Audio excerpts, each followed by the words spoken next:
Good morning, everybody, and welcome to today's episode of Trending, and a very happy Valentine's Day to everyone around the world. Today's episode is sponsored by the brand new range of Ickonic coffee. If you head over to shop.ickonic.com, use the code TRENDING to get 10% off. As we say always, all proceeds go to supporting what we do here and creating even more content to inspire.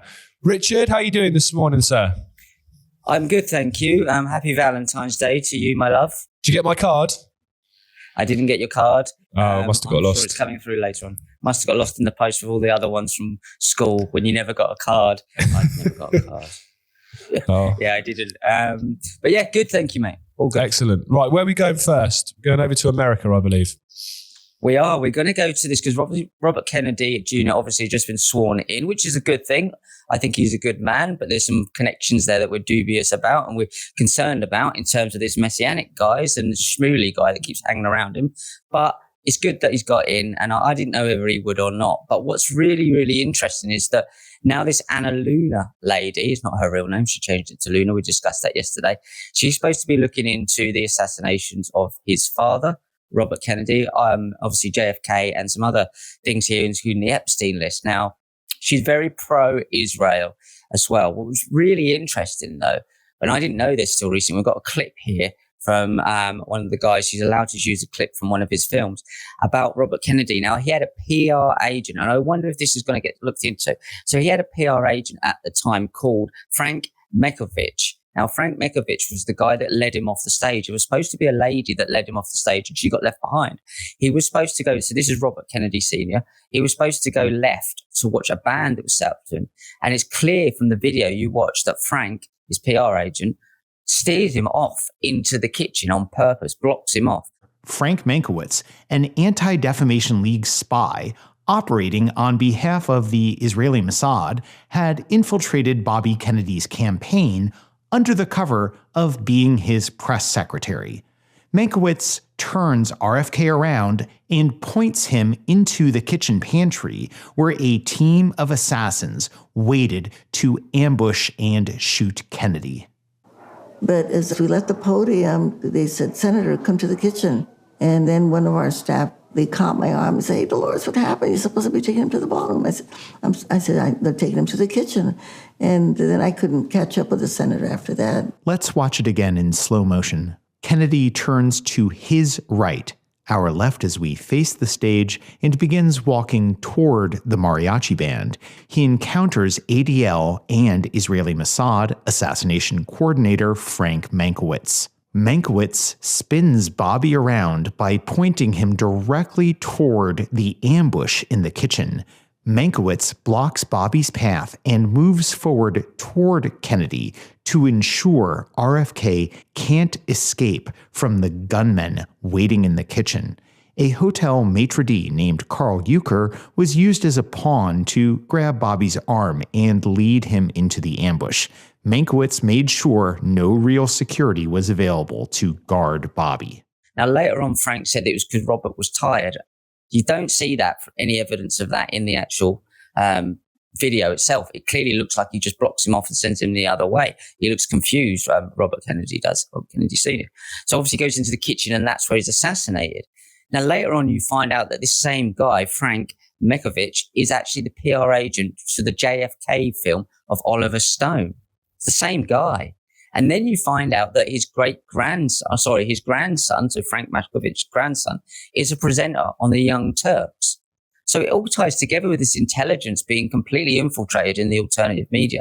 And it's fascinating to me that these people are all involved down these lines. We have same with Tucker Carlson. His father was involved with the US intelligence through the media way back.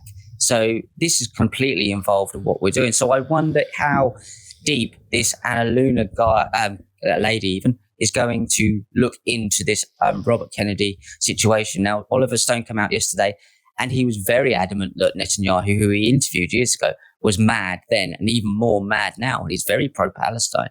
But then when he talks about Trump, he seems to not understand that they're all connected through this messianic cult. So it's very strange to me that these people have all of this knowledge and been around for so long, but miss these glaring connections, Jay. Yeah, I mean, Robert Kennedy Sr. was announcing, I believe, his run for president at that convention or rally, if you like, where he got killed. And yeah, I do remember that story where the PR agent, I think, had supposedly justified that there was a security threat and therefore they were deviating from the original plan, and that's why he got led through the kitchen. I remember reading an account of, it was the bodyguard, I believe, that shot him, where it sounds like the bodyguard was almost certainly under some form of mind control. I think he said that he held out his hand as if to shake Robert Kennedy's hand as he'd come off stage. And then when he looked down, he had a gun in his hand. And he didn't really know what was going on. And we know, we've discussed previously, and you've looked into it heavily on your show Classified, that they do use mind control to get people to carry out assassinations and targeted killings and so on, where the people that have done it were just patsies. They had no idea really necessarily what they were doing. That's been very obvious with some of the assassinations over the years. But you're right. I mean, if you're RFK Jr., for example, you will know that the state, in whatever you want to define the state as, the state killed your father and your uncle. You would know that. That you would know almost certainly they probably killed your cousin, JFK Jr. as well. And you would know, if you'd looked into it, that there were, not just Israeli hands, but Israeli hands to a degree over particularly the killing of JFK, as well as lots of deep state in America, across, including the guy that succeeded him as president. And George Bush Sr., I believe, was involved as well.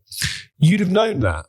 So the idea that you're going to go and kind of get into bed with them, or you're going to expect the release of files that are not going to tell you the truth, I just don't get it. Because he would know the truth surely by this point. The guy's in his 60s. He'd have looked into this. He'll have surely known the truth by now.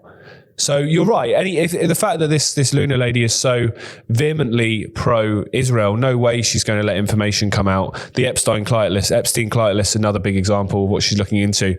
Anything that is implicating Israel in any way, shape or form, or implicating Mossad, which is commonly accepted that Epstein was a Mossad agent, they're not going to release that, are they? They're not going to release that. And I think this is what's really important, is to look at not just what's said. We say this all the time, not just what's said, but what's done. So a couple of weeks ago, when he signed that executive order and everyone went, look, he's releasing the files. Okay, but where are they then? And what files? It's very easy to swish a pen and go, I'm releasing all the files, but till you see them in black and white and it clearly says this, and this led to that, I don't believe a word of it. And almost the headline is just that he's signed off the file releases, and people probably then move on to something else and don't actually follow up with, well, has he actually done it then? It's crazy Absolutely. To me. It's crazy Absolutely. to me. And as you say, in black and white, most people will be black redacted. But the fact is 100%. That he didn't sign to release the files. He signed to create a plan to release the files. Yeah. He kicked the can down the road. So when you look into the things, that's not exactly what he signed at all. It was to review the files. I think it was about 14 days or something like that. And then to come out with the plan to how they're going to release the files. But no one looks beyond that. They just go out with the headline, you signed that. And then they don't look into the fact that, people know, if me and you know, Jaymie, that this Makovich guy was the PR guy for leading me into the kitchen, and the same guy for the JFK Oliver Stone film. There's something up here, and his grandson is presenting on the Young Turks. There's something there. So if me and you know this, then he does as well. Yeah, 100%. Yeah. Just a quick one on RFK being accepted as the health secretary. As anyone that watches my podcast will know, health is a big area of passion for me. And during his Congress hearing, he said a lot of things that I really didn't like, and a lot of things that people that are really caring about health and that would have supported the Make America Healthy Again campaign really wouldn't have liked either. Things like being pro-vaccine, things like being pro-mRNA technology, calling warp speed a great thing. Now, I saw a lot of people that are very much RFK and Trump fans saying that he's played the game there, that he's only said these things because he needed to in order to get through this Senate hearing, and that when he gets the power, he's going to go back on all of it because they won't be able to get rid of him.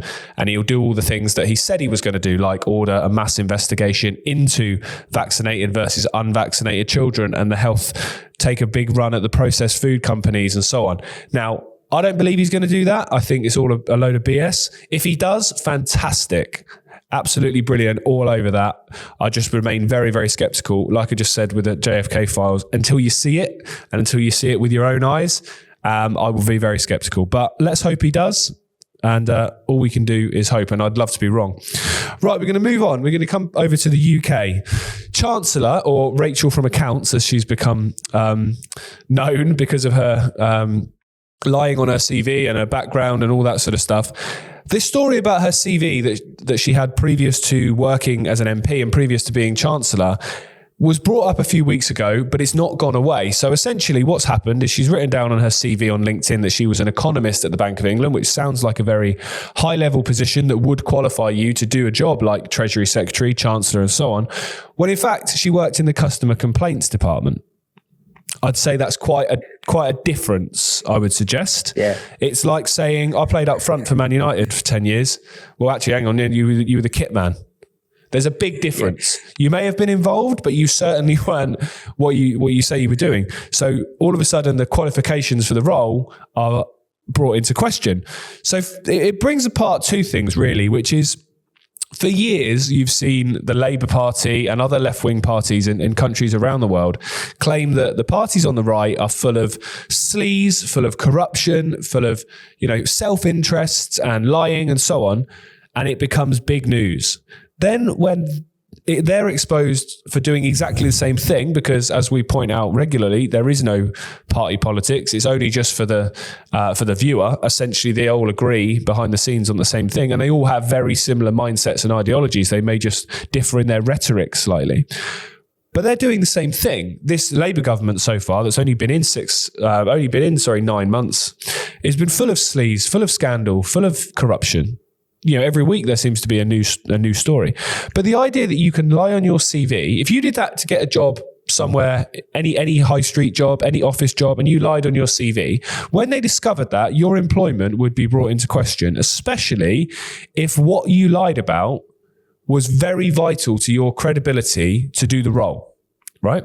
The idea that you can be in charge of £1.2 trillion of public spending, public money for vital things such as infrastructure of the country, the health service, public services, the military, all those things that people would consider to be incredibly essential to daily life, food security, energy security. The idea that you have been proven to be completely unqualified because you've lied and you're still in a role, I find completely staggering. And to follow on from that, this is another story involving this. Rachel Reeves has nothing to cheer with the UK economy on the brink of recession. So further evidence that she doesn't know what she's doing and doesn't understand what is needed to do the role. Weak growth outlook could force Miss Reeves into further tax increases. So anyone with a brain cell knows that you don't tax your way to growth. That's not how you do it. You don't tax your way to improving an economy, because if people have less disposable income because they're paying higher taxes, they therefore spend less money on, cars, food, restaurants. They spend less money. So therefore those businesses take a hit and the economy just starts to dwindle, which is exactly what's happened. And the fact that, increasing the taxes as they've done, they knew full well that would lead to this, which is the idea. It's taking more and more people into a position of really struggling. And with the national insurance increases and the changes to business rates, it's taking more and more businesses into a position that they are really struggling. This is completely by design. But it just goes to show she's lied about her job credentials, and then, the statistics prove she's doing a pretty shoddy job if her job was to genuinely bring growth, prosperity, and a higher quality of life and a lower cost of living to the country. Those two things have gone hand in hand, clearly. But her job isn't to do that. Her job for the cult is to put more and more people on their knees, more and more people in a position where they're struggling. And alongside, we've covered the last couple of weeks, covered the council tax increases as well. We've covered this net zero targets, which is going to lead to more carbon taxes, just more and more taxes, essentially. When you think about, for every, say, £10 you have, 20% goes immediately. So £2 gone on income tax. About another 10%'s gone on national insurance. Then you have your council tax. Then you have VAT. Then you have your car tax. You have all those additional taxes that by the end of your tenure, you've probably got what, £4 left? Yeah. And that's one of the highest taxation countries in the world, while at the same time, the quality of what you're getting back in the form of healthcare, public services, safety on the streets is getting significantly worse. So it's kind of a double-edged sword and a perfect storm, in my opinion, Rich. If you're giving more, but getting more back, you might be a bit frustrated you're giving more, but there's an exchange of energy there that you can probably live with where, okay, it's costing me a bit more, but I'm getting more back. Whereas when you're giving more and getting less back than you were when you were giving less, that's why there's so much anger and fury towards these kind of situations, because people are literally on their knees. People are struggling between eating and heating. People are having to give their kids scraps to be able to feed them and not eat themselves. That is a daily occurrence in lots of places, not just a few, in lots of places in this country. There is thousands of people sleeping homeless, and there's nothing that is being done really on a large scale to help support them and bring these people back. There's people that thought they were earning a good salary 5 years ago that now are struggling to pay the gas bill. You've got people who are in full-time employment that are going to food banks. These people might be working 40, 50 hours a week, but they're still having to go to food banks. This is so broken, but it's clearly by design, isn't it, Rich? Because if you're more dependent on the state because you can't cope on your own, you're more susceptible to be controlled by the state. And when they want to bring in their universal basic income, which we've spoken about is their long-term vision, because then you are completely dependent on the state. And how dare you step out of line, you'd be in big trouble. Best way to do that is to put people in a position where they don't feel they have a choice to resist that anymore. And millions, I would suggest, are not far away from that position here in this country. Well, there's a couple of points there that really, really strong points is how it's done. And it's quite simple, really. Is that obviously you're sending so much money over to Israel and Ukraine at the moment. That's the money's leaking out the back of the pot. There's a hole in our bucket, and it's in Ukraine and Russia and Israel at the moment. And that's the point.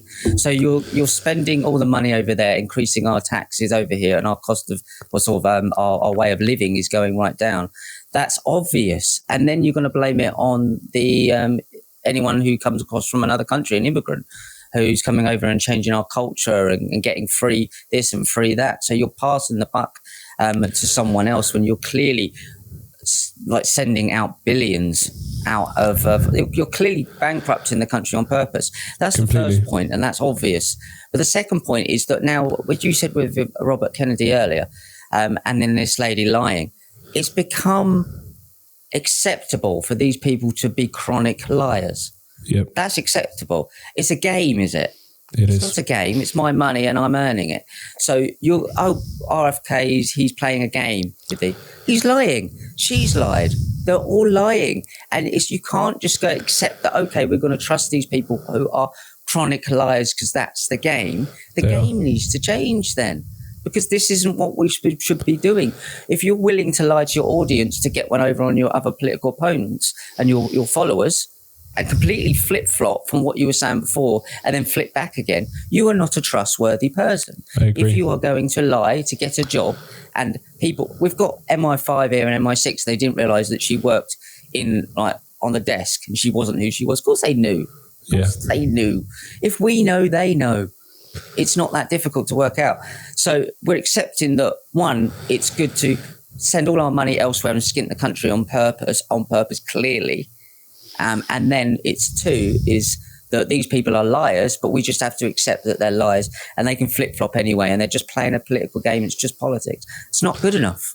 It's not good enough. It's not good enough. We've spoken about it a few times that, the idea that you can get elected on certain promises and certain stipulations and then go back on them 5 minutes later and still be in power is completely disgusting. And also all this does, as again, we've spoken about a few times on this show, is get people more and more disengaged and disenfranchised with politics. So when they want to bring about, the appointed official technocrat type argument, people are less resistant to it because, people have nothing but disgust and disdain for politicians because they've provably shown over the years, whether it be through corruption over the expense scandals, whether it be through lying in Parliament, as we've seen here, whether it be through inadequacies or just incompetence, which there's plenty of that as well. Not every single politician is in the cult. Some of them are just thick as hell. It seems to attract those people. It attracts people that are power hungry, but generally don't have any discernible talent. Because the crazy thing is, like, if you want to go into business, and I'm not diminishing anything here, but if you wanted to go into business and start your own, company from scratch and build something, if you look at an MP salary, a basic MP salary, I think it's about 70,000. You would back yourself that you could build a business and something that would earn you more than that, and you would be responsible for yourself. You would be in charge. Whereas nobody really that goes into politics has ever done anything like that. Very few of the front bench have ever actually had real jobs. People that work in the treasury and in the business departments, very few of them have actually built a business. Very few of them have ever actually employed any people. The people in the housing departments, are there any of them property developers or people that have owned real estate and built things? No, they're just people who have got an economy degree. Or people that have got an economics degree with socialism probably, and then go into the world of politics. They have no life experience. They have no appreciation of what real hardworking people have to deal with day in, day out. And they have no understanding of how the world actually works or how economics actually works. Because as I said, you don't tax your way to any form of growth. The way you get growth and you get economies moving is by people having more disposable income, because then they spend it. And then that goes into the shops, goes into the pubs, goes into the clothing companies, goes into all these different local businesses that then all of a sudden start to prosper. That's how you grow. That's how you build confidence. You don't do it by people having less money. People have less money, they're more discerning with it. It's just basic. But, as we said, the design is not to bring about that, it's to do the opposite. It is. It's to do the opposite. And she said another great JFK film is everything's a rich man's trick. Yeah. And it is. And it absolutely is. And these next stories are the same. And she said you don't tax your way out of it. You need to produce goods to barter with other countries. You're not producing anything in this country anymore. And governments don't produce anything. Governments don't produce anything. They parasite off of the work and the labour and of the imagination and creativity of the people that they are meant to represent. They do it the world over for generations. They have. And everything is a lie and a trick and a sleight of hand, and including this. So when we look at things, we have the ones to watch on this program, because there's patterns to their behavior. So this next one is Harry Truman, US aircraft carrier, collides with merchant vessel near Egypt. Now, how is that supposed to happen with all this technology there? So to me, was it a false flag that went wrong? Is it trying to stir up problems between the US and Egypt in terms of taking in the Palestinians? Yep. There's always ones to watch, because everything is, and it's not always a conspiracy. As you say, there's many useful idiots in this, but this one to me was one to watch. Was it supposed to be a false flag? Let's keep our eyes out, because everything is being used now as a rich man's trick. Quite possibly. I think we're at a stage now where everything is on the table. I wouldn't believe anything by reflex action. I wouldn't dismiss anything by reflex action. Even things you see with your own eyes, particularly things you see on television. Because of this deep fake technology, I don't believe anything I see unless it's physically stood in front of me. I don't necessarily believe anything by reflex action anymore. But you're right. It's very interesting timing, given the tensions to do with Egypt and Jordan and taking in Palestinians from Gaza after Trump's announcement that US were going to take over Gaza. So yeah, it's interesting timing, to say the least. Might be something in it, there might not, but as you point out, Rich, there's one to watch.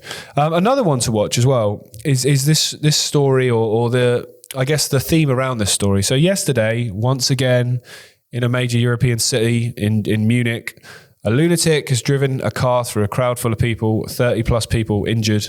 A 24-year-old Afghani asylum seeker has been announced as the culprit behind it.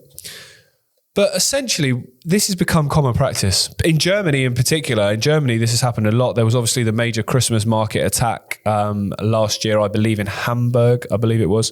Correct me if I'm wrong, but I believe it was Hamburg. It might have not been, but it was another German city. We've seen this a lot in recent years, to the point that they've had to put up the big concrete barriers in pedestrian areas so cars can't simply drive off the street into these pedestrian areas like they would have been able to. They've never been needed, but they now are, because of the way that the world seems to be going. But what I want to point out here is you've got this situation where, because of wars and conflict in the Middle East and in North Africa, there's now a large demographic of people in Europe who are essentially unvetted. They've come in because they've been fleeing conflict created by the West. And absolutely, I agree, these people should be helped and supported. But the problem you've got with it, when you take a demographic of any people in the world and you put a large number of them into a country, one where the culture is slightly different, and secondly, you just take a large group of people from any demographic in the world and chuck them all in a place, there's obviously going to be some bad apples in there that are going to spoil it for the rest. And obviously when things like this happen, migrants, particularly asylum seekers, particularly refugees, particularly Muslims, are going to be heavily targeted as a group. Many people are not going to look at this one person and say, this guy's a lunatic. They're going to look at the group in general. And there's a number of reasons for that. And that's been done on purpose, where they've refused to acknowledge the fact that these things even happen. I mean, I'm shocked that 24 hours later, it's pointing out that it's an Afghan asylum seeker. I guarantee if this story was in the UK, it wouldn't. It would say a 24-year-old male, and people would be urged to not speculate about the nationality, just like they did with the Southport attacks. And all that does is fuel more discussion, fuel more, anger when it's pointed out that, the nationality of this person is a migrant. But what I think here is you've got a situation where you're letting lots of people into an entire continent, and many people you won't know who they are, and there will be some not very nice people in there, in the same way there would be if you took 100 Brits off the street and chucked them anywhere. There'll be a couple of nasty ones in there. Take that, apply that to anyone. Forget race, forget nationality. Just take a large group of any people. There's going to be some wrong uns in there. There just is. That's unfortunately humanity.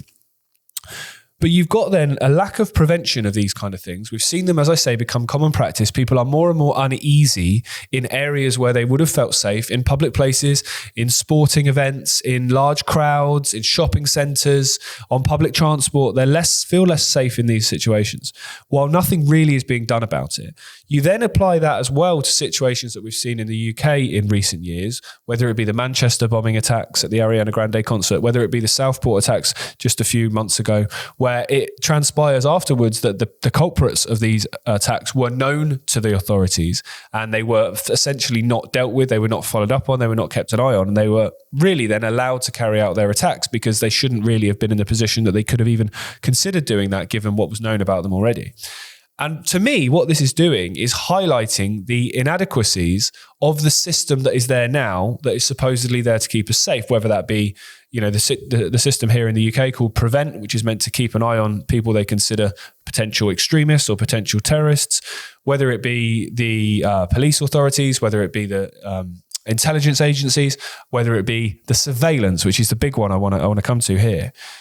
Because we know that there's been this push for facial recognition technology, increased powers and usage of AI to control every area, microchip population, which is a big one, ID cards, all those things. We see it in China in its most extreme form, where they have surveillance technology that they reckon in the entire country you can find one person within 15 minutes because you have access to all the cameras. It's truly astonishing.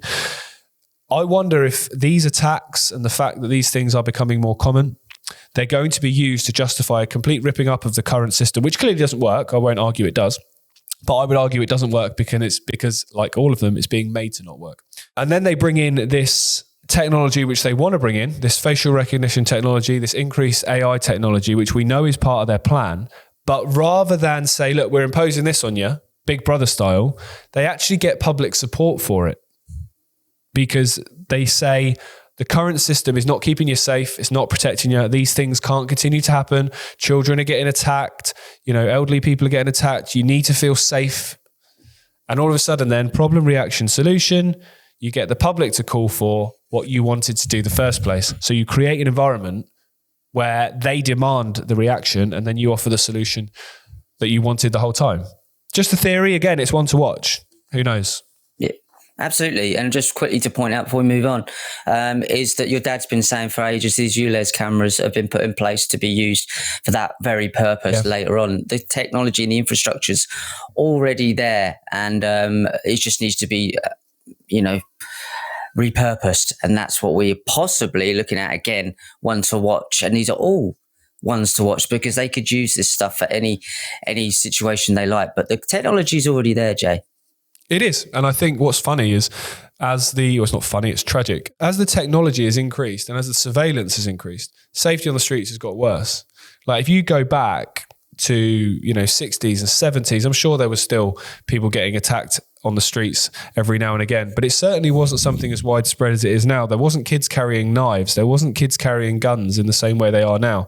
Women didn't feel as vulnerable walking the streets as they do now.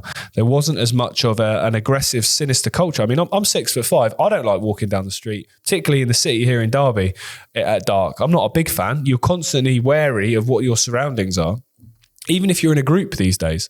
So the fact that the surveillance has increased, but the safety on the streets has got worse, proves that doesn't work. It doesn't work. It's clearly not about surveillance. It's clearly about education, culture, the entire mindset of younger people. There's so many things we can dive into to do that. Don't get me started. I mean, violent video games are a big one for me. But lots of things have led to this change. And the idea that just putting a load more cameras everywhere, all that means is you might catch people. But yeah, which is good, great, catch people. But the ideal scenario is you stop people committing these things in the first place. And I think one of the biggest problems we have is people aren't scared of getting caught. People aren't scared of getting caught because invariably most people are going to get caught. They don't care. They don't really care. So we need to work on, the prelude to it, which is not catching people after the fact. It's stopping people doing these things in the first place, which is a much bigger thing to focus on. Because you might catch somebody that's done a horrific attack, but the person they've attacked is still not there. The lives have still been destroyed of the people involved. That guy in the Southport guy, he's going to spend the rest of his life in jail. But those girls aren't coming back. Those families that have had their complete lives destroyed, they're still destroyed. We need to work on getting out ahead of it and stopping these people committing these acts, which comes down to education, comes down to support, comes down to a mindset change. And there's a number of things we can dive into at some point into that. I've got quite strong opinions on a few of them, which I'm sure I'll cover at some point. But as always, we're going to finish with a positive story, and it's yours this week, Rich. Even though I said don't tell me what it is, you emailed it me, but I didn't look at it. So go for it. Yeah, I forgot about that bit. Well, community is what we're kind of heading towards there. Is when I was young, born in the 80s, the community centres that we used to have, I used to spend most nights in the pub, but it wasn't really a pub. It's called The Shed, and it was a community, basically, club right next to my mum and dad's greengrocers. It was wonderful. What we used to be able to just do, it really was different. So these guys, we've met up for a pint for every month for 64 years. Wow. 64 years, these guys. I mean, they're all hammered.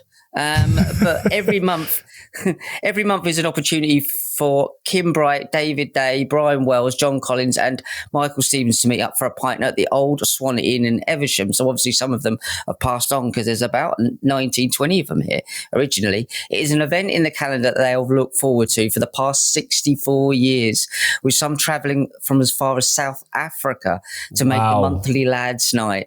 Isn't that amazing? That's incredible. The monthly lads night. And it's like, this is before social media, how they had communicated this and got this going. 64 years.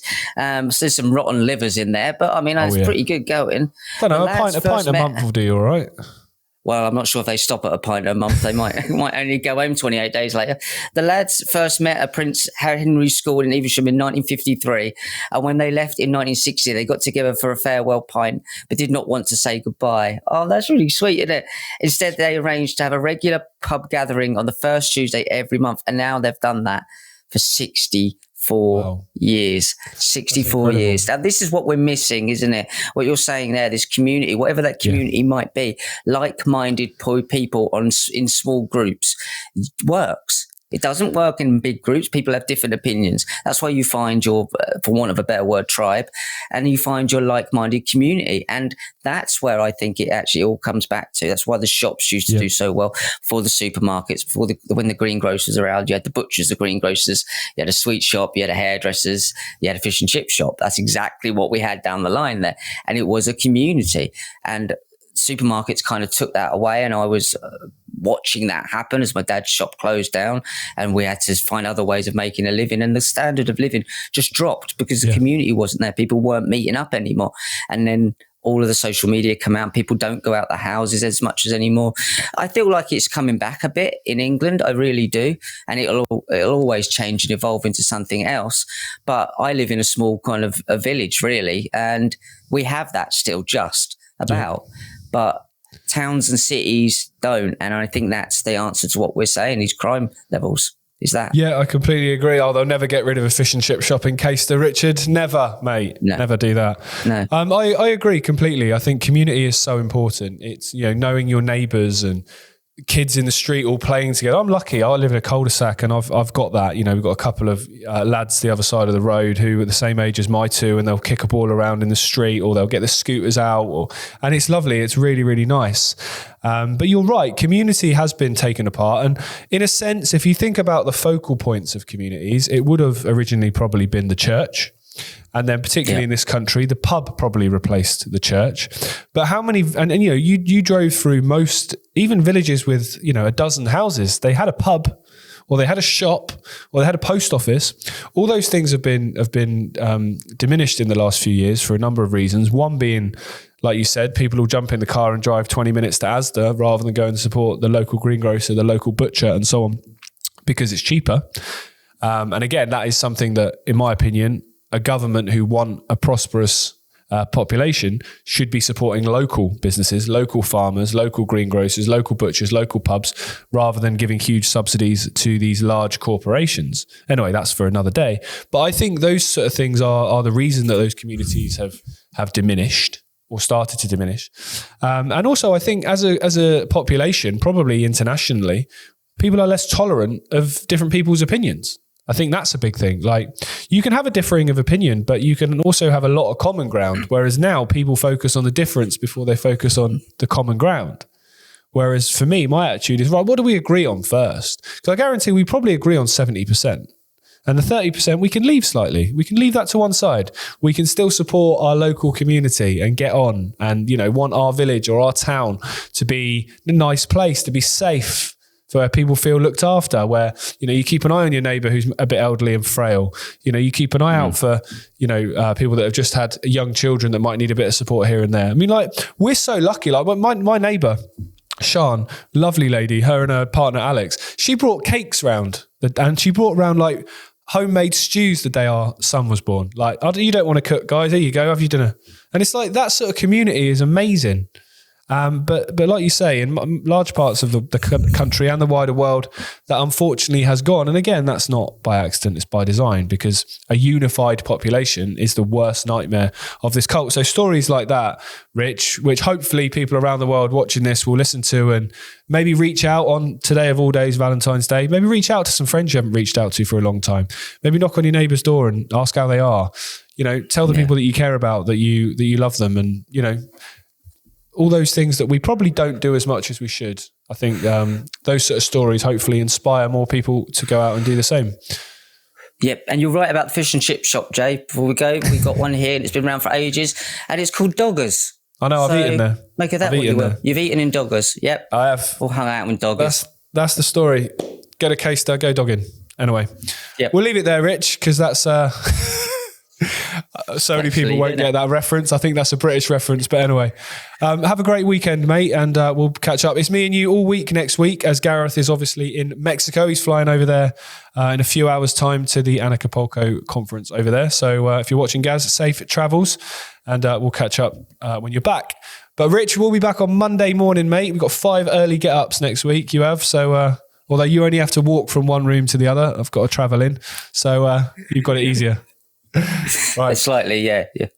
Thanks for joining us this morning, everybody, and thanks for watching us all week. As I say, we'll be back 10 a.m. on Monday. Have a fantastic weekend wherever you are in the world, and we'll see you then.